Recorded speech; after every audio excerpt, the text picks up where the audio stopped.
Y volvemos al diálogo con el periodista, decíamos, y crítico de ese proyecto de UPM2 y de la negociación, en definitiva, que ha llevado adelante el Ejecutivo del país, encabezado por el presidente de la República, el doctor Tabaré Vázquez, pero iniciado por el expresidente José Mujica. Seguimos hablando con Baqueta. ¿Y ustedes, Baqueta, creen que realmente se puede parar, que estamos a tiempo? Mire, yo no puedo asegurar que se pueda parar una cosa así. El gobierno nacional está absolutamente comprometido en que esto salga adelante, pero sí confío en que la ciudadanía, si toma conciencia, si se informa adecuadamente, pueda interceder para que las cosas no ocurran de la peor manera para el país, ¿no? O sea, hay que tener en cuenta, por ejemplo, que solo desde el ángulo económico, las inversiones que a esta altura estaría haciendo Uruguay, según los números oficiales, nosotros no inventamos cifras, serían ya del orden de los 4.000 millones de dólares. Solo el proyecto de la vía del tren ferroviario tendría un costo de 2.200 millones de dólares. Eso se supo solo cuando se dio el fallo final de la licitación para el tren. ¿Y esto a cambio de qué? Porque UPM no ha decidido y se ha dejado en libertad de decidir si va a hacer o no la inversión, con independencia de que Uruguay realice esas obras. Y Uruguay no va a recibir nada. O sea, simplemente Uruguay le está construyendo la infraestructura a una empresa particular, y las ganancias van a ser solo de la empresa. Uruguay no interviene. Además, ni siquiera impositivamente, porque a la empresa se le da una zona franca y la exportación de celulosa que sale de la zona franca no significa ningún ingreso económico para el Uruguay. Claro, ¿y hay desconocimiento en el sistema político del tema? ¿Qué le ha parecido a usted del contacto? ¿O realmente es como la ciudadanía siente, que el que es político, legislador, termina vendiendo el alma a veces hasta sin estar interiorizado el tema? ¿Cuál es la impresión que queda? Porque según los números que ustedes cantan, parece muy clarito, pero sí es tan clarito como no se dan cuenta los opositores principales, que tampoco hablan demasiado del tema. Nosotros lo que hemos constatado entrevistándonos con políticos de todos los partidos es que en la oposición a lo sumo se ha cuestionado toda esa fase de secretismo, porque en definitiva la negociación entre el gobierno y UPM fue una negociación secreta. No se ha revelado esa negociación porque se la ahora colocó bajo reserva de confidencial, pero no cuestionan el proyecto. No cuestionan el proyecto. Ninguno de los principales dirigentes de los partidos de oposición está cuestionando el proyecto en sí. ¿Y esa no es una señal de que quizás el proyecto no es tan malo? No, para nosotros no, porque las cifras están ahí. Nosotros hemos buscado que nos den otros fundamentos, a ver cuáles son los fundamentos para apoyarlo, y no los encontramos. ¿Ha podido reunirse el movimiento que está contra UPM2 con los bandos de la oposición? Porque el gobierno los esquiva, pero la oposición. Nosotros nos hemos reunido con todos los partidos. Le pedimos entrevistas a la dirección nacional de todos los partidos y nos hemos reunido con el Partido Nacional, con el Partido Colorado, con el Partido Independiente, con la Unidad Popular y con el Frente Amplio. Y a todos les hemos planteado esto que estamos hablando. ¿Y ellos se muestran sorprendidos con la argumentación y el posicionamiento? Bueno, debemos decir que lamentablemente muchas veces nos enfrentamos con dirigentes políticos que ni siquiera han tenido el tiempo aparentemente para leer el contrato. El contrato ese que firmó el Poder Ejecutivo con UPM, es un documento de 91 páginas, y ahí simplemente el que lo lea se da cuenta de lo que esto significa. ¿Cuánto lleva a leer ese documento? ¿Cuánto tiempo le lleva a leer ese documento? Bueno, depende de cuánto lo estudies, digamos. Yo creo que lleva tiempo si uno lo quiere estudiar seriamente, pero no te va a llevar más de un día estudiarlo. Claro, en definitiva, los principales dirigentes políticos lo tendrían que dominar. Sí. Y yo creo que lo tienen que dominar. Y entonces... Porque no es solo leer, me refiero a que hay que leer y entender y corroborar. Sí, pero yo no creo que les falte capacidad para entenderlo. O sea que por eso nosotros decimos que en la oposición, salvo tal vez en la Unidad Popular, que sí están en desacuerdo con el proyecto, han cuestionado el secretismo con que se ha movido el gobierno nacional, pero no cuestionan el proyecto, están de acuerdo con el proyecto. Por eso estas iniciativas populares de legislación a nivel local con el 15% son iniciativas ciudadanas, ya cuando ni el gobierno nacional ni los gobiernos locales están atendiendo la preocupación de la gente. No es histórico, es único. En una sola tarde, en un solo remate y de un solo criador, más de 200 criollos PI salen a la venta. Walter Hugo Abelinda larga a la pista 205 criollos PI de las cortaderas de Andrés Iglesias por entrega de campo. Son destacados por morfología y funcionalidad 40 yeguas de andar, 60 yeguas de manada, 100 potras, 5 padrillos. Sábado 27 de abril en la Rural de Florida desde las 14 horas. Consulte por preoferta que viene con 4% de descuento y cuatriciclo de regalo. 12 cuotas en dólares por Banco República y 18 con Visa. wha.com.uy. Transmisión en vivo por Campo TV y nuestro sitio web. Usted decía, se están comenzando a movilizar pueblos, personas.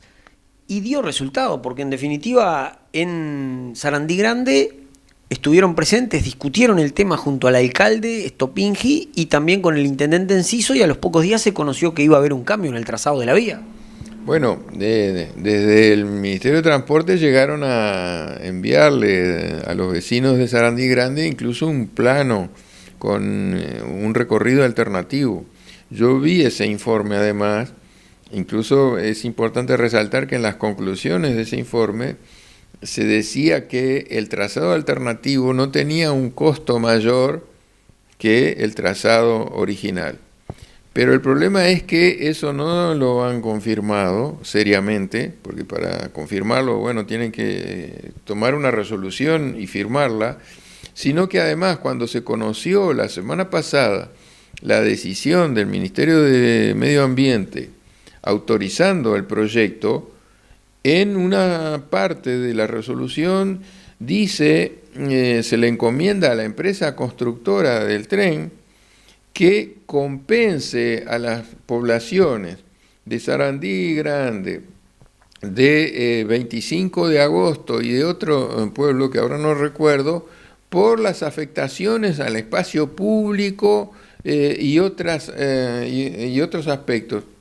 Bueno, pero si dice eso, está dando por sentado que el tren va a pasar por el medio del pueblo.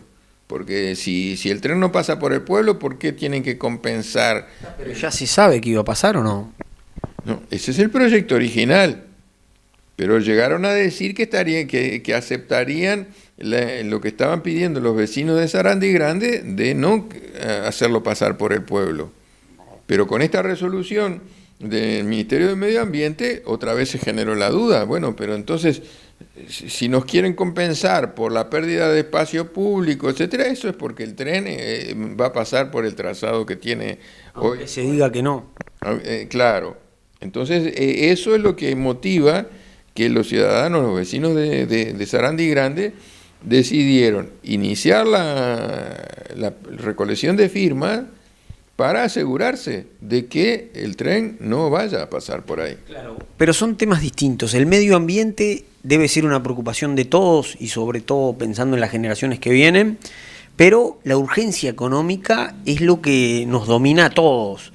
Algunos por ambiciosos y otros por la necesidad de no terminarse ahogando, como está pasando con la economía de la mayoría de los uruguayos.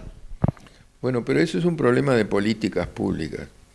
O sea, no tiene lógica racional decir, porque yo necesito ahora un trabajo en lo inmediato, que yo esté hipotecando el futuro de mis hijos o de mis nietos, y esté hipotecando el futuro del país, Entonces, esa visión, que hay que tener una visión nacional, hay que tener una visión de estadista, no se puede pensar para 5 años, hay que pensar para Claro, usted dice pensar a largo plazo, pero eso usted le tiene que pedir a una autoridad política. Un trabajador no puede pensar así porque tiene que solucionar su tema familiar de los próximos meses, de los próximos años. Está complicada la mano y esa supongo que es la principal contra que tiene el movimiento de ustedes, que la gente quiere el trabajo, más allá de si le toca un horrible futuro ambiental.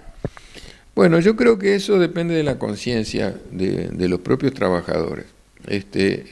Creo que hay trabajadores que no están simplemente dispuestos a trabajar bajo cualquier condición y bajo cualquier sacrificio futuro.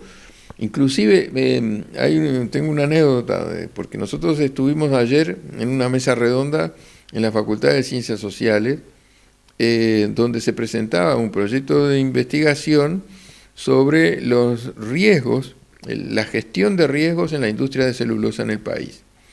Y entonces estuvimos en una mesa redonda con participación de representantes de los trabajadores de UPM Fraiventos y de Montes del Plata. Y el representante fue del Sindicato de Trabajadores de Montes del Plata, reconoció que las plantaciones forestales están extrayendo los nutrientes del suelo, que nuestro suelo, nuestra tierra, está perdiendo nutrientes con la forestación. Y eso significa que está perdiendo fertilidad.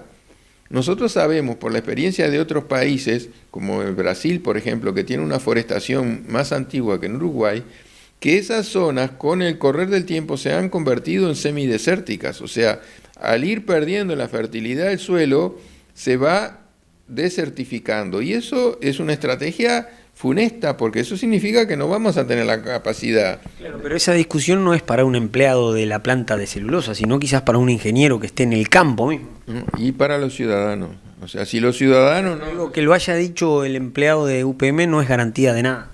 No, pero es que esa es una realidad. Lo pongo como ejemplo de que un trabajador, aún estando beneficiado, como los empleados de planta de estas fábricas de celulosa, son un sector privilegiado de los trabajadores de este país, por los sueldos que ganan, por las condiciones de trabajo que tienen. Ojalá lo tuvieran todos los trabajadores del país, y que un trabajador, aún en esa condición de privilegio, se dé cuenta de que el país está perdiendo fertilidad en la tierra, que es su fuente, su recurso fundamental. Eso te lo pongo como ejemplo de que se puede tener conciencia, que no todo es el dinero que entra en el bolsillo. Ese es el ejemplo, ¿no?